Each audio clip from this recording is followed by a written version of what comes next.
नाम मेहरुनिशा है। मैं दिल्ली से आई हूँ। वैसे मैं शाहीन बाग की दादी हूँ, CA NRC की। और सबसे पहले तो अस्सलाम वालेकुम, सत श्री अकाल, नमस्कार। हम ये जानना चाहेंगे, इस तरह से पास्ट अपने एक्सपीरियंस रहा शाहीन बाग के प्रोटेस्ट का, उसमें और इस प्रोटेस्ट में क्या अंतर देखती हैं?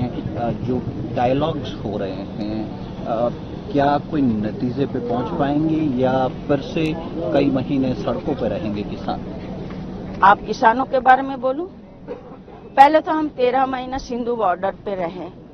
13 महीने के बाद जो हमारे 3 काले कानून जो बिल है वो तो वापस, लेकिन जो पिछले मांग थे MSP जो फसलों की खरीद, ये सबसे ज्यादा मायने, ये 2006 से चल रहा है। लेकिन संसद में वो फाइल जाकर बंद हो गए, नहीं किया उन्होंने। उसी को हमने 3 काले कानून के साथ भी वो फाइल दाखिल किया कि हमें MSP दे दो और जो हमारे किसानों की नुकसान है, कर्जदार है, वो भी आप पूरा करो।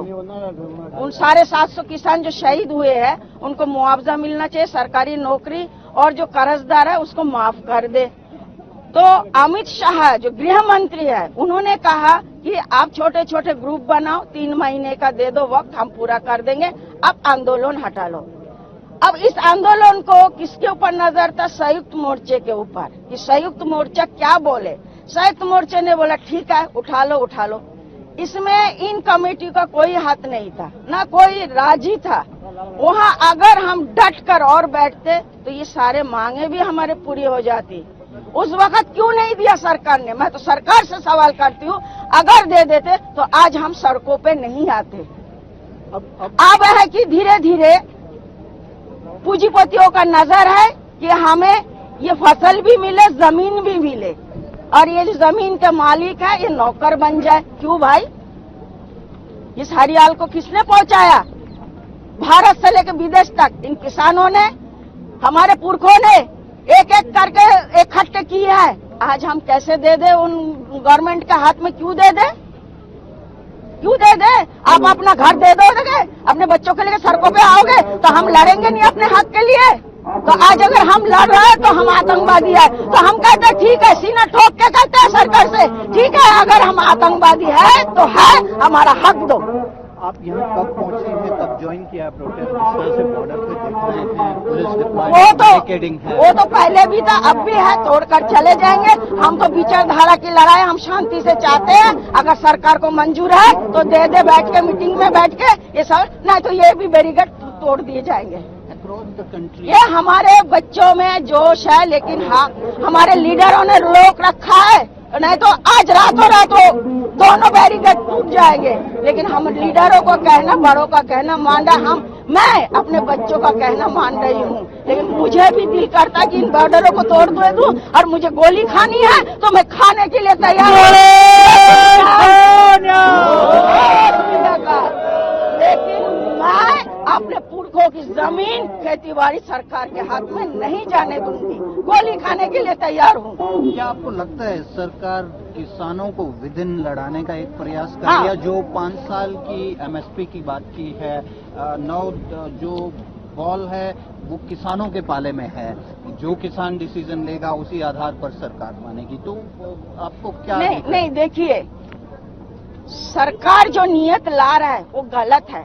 अगर हमने सरकार को, अगर मोदी को हमने कुर्सी पर बिठाया है, वो रिपब्लिक प्रेसिडेंट है, कोई मालिक नहीं है। मुगलों ने भी ऐसा अत्याचार नहीं किया, और रिपब्लिक प्रेसिडेंट है। अगर जनता अपने लिए चाहते हैं, अपना मांग भी उनको सुनना चाहिए। कोई भी सरकार आए, चाहे मोदी के जाए कोई भी सरकार आए, अगर वो जनता के खिलाफ आएगा, लोकतंत्र के खिलाफ आएंगे, तो हम आवाज उठाएंगे, क्योंकि हमें मंजूर नहीं है सरकार अगर हमारी मांगे नहीं पूरी करे। और हम गलत नहीं है, हम गलत नहीं है। अब क्या देख रही हैं, ये प्रोटेस्ट आगे बढ़ेगा या किसानों में आपस में रजामंदी बन जाएगी, और वो जो सरकार ने आपको प्रपोजल दिया है उस पर सहमति बनी? नहीं, उसमें सहमति तो मैं नहीं, 5 साल के लिए हम नहीं मानेंगे। देना है तो पूरी जिंदगी का हमारी फसलों की खरीदारी दो। 5 साल का क्या है? हमें तो एक बच्चे को 1 साल से लेकर 50 साल तक उसको परवरिश करना पड़ता है। अगर मैं कह दूं इसको 5 साल तक परवरिश करूं तो ये बच्चा कहाँ जाएगा? कहाँ जाएगा? हम खेती माने हर खेती बाड़ी 3 महीने के बाद बदलनी पड़ते, कभी चावल, कभी गेहूं, कभी सब्जी। तो हम उसको छोड़ दे तो फिर ये तो भारत सरकार गिर जाएंगे।